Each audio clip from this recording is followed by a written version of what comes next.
Hey, what's up guys, it's TechSummer talking to you here, and today I will give you my first impressions on the iPhone 14 Pro Max, a phone that has been surprisingly good, but also somewhat disappointing. Yes, if you don't know, I own an iPhone 13 Pro Max in Sierra Blue with 256 gigabytes of storage. This is the iPhone 14 Pro Max in Space Black with 1 terabyte of storage. Yes, 1 terabyte is very expensive. This is the most expensive iPhone ever. And I gotta say, it's good, but it's not as good as I was thinking. So I do think that the iPhone 13 Pro Max, if you own an iPhone 13 Pro Max, then you should not upgrade. Right away, I will say is, I will not wait until the full review, which will come out until the end of the week, nor the comparison from the cameras that will come out during the week, and of course, the full comparison between these two phones. No, I will not wait, and I will just say now, if you own an iPhone 13 Pro Max, it's not worth it to upgrade unless you do really need that 48 megapixel camera with the Pro RAW photos. But that's all for another video. And today I will explain what surprised me on this phone and what let me down. So before I start making this video, let me just say that this is the footage from the iPhone 13 Pro Max with ProRes on 30 frames per second, 4K. Now, after the intro, I will switch out the phones and I will use the iPhone 14 Pro Max with ProRes at 4K 30. So let me know in the comments down below if you notice any difference between these two phones, and if you do, then don't forget to let me know, and while you're there, do not forget to leave a like and subscribe to the channel. So no further ado, let's get started. So I switched out phones. Now the footage is coming from the iPhone 14 Pro Max with ProRes on.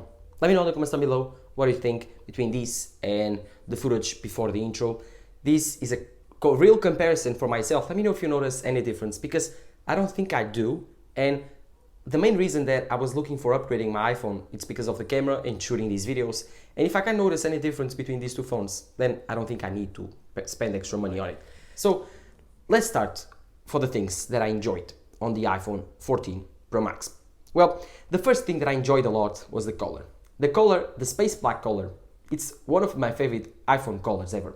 It's almost like a matte black, and it's amazing. It's so amazing. It's almost as beautiful as the iPhone 7's matte black. It's so cool. I love it so much. It's not better than my iPhone 13 Pro Max's Sierra Blue. I still think that this blue is an insane color. It's so beautiful. I love it so much. I'm so happy that I bought this color. It's so cool. I love it so much. The stainless steel sides are so cool, so beautiful, and I still do think that this color is better than the space black. But the space black surprised me how black it was. I thought it would be more like a space gray iPhone. Then my mom owns an iPhone 12 Pro Max on space gray, and I don't like it that much. But going back to the iPhone 14 Pro Max, the second thing that I enjoyed a lot was the always on display. The always on display on the iPhone 14 Pro Max works perfectly. This is the best implementation of the always on display I've ever seen.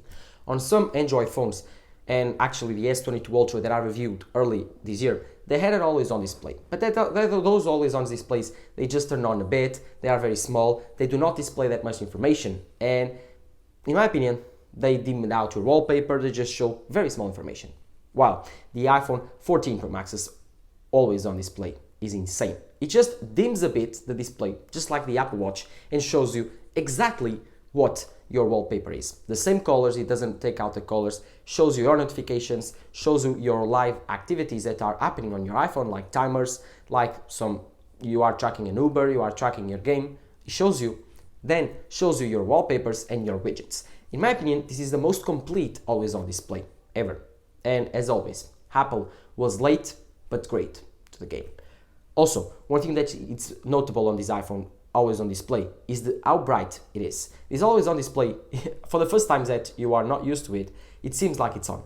It seems like the phone is on. You just leave your phone and you seem like your phone is on. If you don't like that sensation, then you will probably need to turn off the always on display. But I do enjoy it a lot. I do think that is always on display is a very nice feature that I would like Apple to add for my iPhone 13 Pro Max on a software update. Even if it sacrifices some battery life, I would like it to have it on my iPhone 13 Pro Max. Apple, please give it to me. Then the third thing that I noticed a lot was Dynamic Island. I was expecting to be kind of disappointing by this because I didn't really put much thought on this Dynamic Island, But now that I've been using it for 24 hours, I gotta say that after a while, you start to feel like it's part of the phone. And now that I start using again my iPhone 13 Pro Max, then the notch feels kind of weird and kind of an intrusion, while the dynamic island doesn't. Feels like part of the display, part of the iPhone, part of the experience. And that's why I love the dynamic island. It does a lot. You can swipe up and put your timers up there, you can put your music, your timers. If you have both things at the same time, it will show you both things at the same time.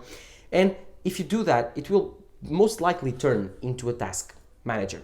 In the future, Apple promised that it will deliver this API to developers, and those developers will be able to develop something insane, like always on game stats. For example, if you are watching or tracking your game Steam, you will be able to put the score always on the dynamic island. So you are doing your stuff on your phone and the dynamic island is showing you your score from the game.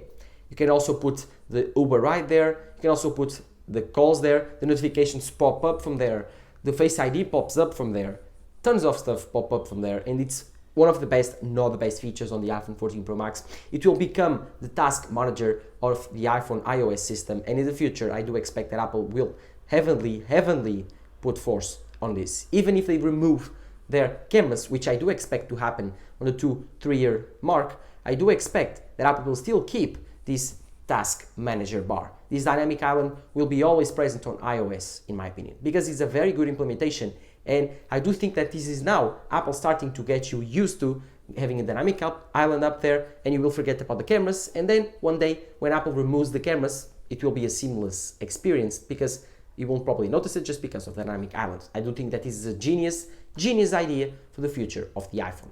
Yes, in my opinion, and I will admit it right now, it's better than a notch. I was very reticent at the beginning, very doubtful, because I thought it's going down, it's cutting into more your content, but now I do actually like it a lot. So good job Apple, good job the developers that developed the dynamic island and had this idea. This is a genius idea. This is what it truly means to think different. So these have been the things that I've been actually very surprised by the iPhone 14 Pro Max. Let's get to the disappointing stuff and the stuff that will make me not upgrade to this phone. Let's start by the cameras. The cameras on the iPhone 14 Pro Max are actually quite impressive when you look at them. They have 3 cameras, but on the camera it gives you 4 focal lenses, but mainly they have 3 cameras. They have a main camera. This camera is 48 megapixels, and it's probably the main disappointment of the iPhone 14 Pro Max. The difference between this camera and the iPhone 13 Pro Max's 12 megapixel camera on the normal mode, it's almost indistinguishable. At good lighting, with amazing lighting and studio lighting, you won't notice much of a difference, like it's 5% of difference, and the iPhone 14 Pro Max being 5% better. But the iPhone 13 Pro Max takes amazing shots, and then if you post them both on social media, with the compression, you won't notice a difference between those 2 shots. But where the iPhone 14 Pro Max's camera comes through is the ultra-wide. The ultra-wide camera is much better. It has been much more improved on the iPhone 14 Pro Max. And yes, that camera, you can notice the difference between these 2 phones. It's much more sharper. On low light performance, it's much better. And now, of course, the macro mode shots become better and with better resolution, in my opinion. With the iPhone 14 Pro Max's main camera, like I told you, being 48 megapixels, it enables something cool, which is the 2x focal lens. This lens, it's no telephoto, it's just a crop on the 48 megapixel sensor on the main camera, becoming it a 12 megapixel shot. It's cool, it's compared to optical zoom being 2x, and now you can take portrait modes with 2x, which is better than just taking the 3x, which is kind of weird on the iPhone 14 Pro Max. Then you can take videos using the 2x, which also is cool. So it gives you more versatility. It's a better camera in general, but I do still think for the extra price that you are paying for the iPhone 14 Pro Max, the difference in cameras from the upgrade side is not enough. I will not upgrade just because the video, which is the main thing for myself, it's not that much different. And if at the end of the day, that's what really matters to me, I think I will save the money. I will return this iPhone 14 Pro Max, keep my iPhone 13 Pro Max, and buy a separate camera, like a Sony Alpha 7 III. That will give me a huge boost in camera performance. But of course, like I was telling you, the iPhone 14 Pro Max's camera is very good. Don't get me wrong, right now I'm filming it on it. Let me know in the comments down below what you think. But at the end of the day, I do still think that having this 3 camera array from the iPhone 14 Pro Max is not that much of an upgrade coming from the iPhone 13 Pro Max, and I still love this iPhone. These cameras are still insanely good. They're still amazing. They are still very, very sharp. They perform amazingly well on low light. It still has the best video ever on any phone, losing only to the iPhone 14 Pro Max. And the only change on the camera setup feature that I still think it's the most noticeable is on the front camera, because now the front camera has autofocus, and you can probably tell the difference between these two videos, that the camera on the iPhone 14 Pro Max is much better, just because it can focus. If you change the focus length, then the iPhone 13 Pro Maxes will have a ton of difficulty making that shot, while the iPhone 14 Pro Max won't. And that's why I do still think that the iPhone 14 Pro Maxes, if you use a lot of the front camera for your Instagram or your Twitter account or for your YouTube, then yes, it makes sense to upgrade from the iPhone 13 Pro Max to the iPhone 14 Pro Max. But if you don't, if you only use your phone casually for taking photos, or at least taking some videos, or even if you do this like I'm doing right now, making videos with your iPhone, then I do still think that the upgrade is not enough. In good studio light, you won't notice the difference between this phone and that phone. And that's why I do not expect people with the iPhone 13 Pro Max to upgrade, and that's why I don't recommend it either. But let me know in the comments down below what are your thoughts. Would you upgrade if you had the iPhone 13 Pro Max, and would you upgrade to the iPhone 14 Pro Max? Are you buying an iPhone 14 Pro Max? Are you buying an iPhone 14 in general? Let me know in the comments down below. And if you do, or if you did, what configuration did you get? 1 terabyte, 512 gigabytes of storage, and which color? Space black, deep purple? Let me know in the comments down below. While you're there, do not forget to leave a like, subscribe to the channel, turn on the notification bell so you don't miss any of my coverage on the iPhone 14 Pro Max. This has been Tech Smart talking to you here. Bye.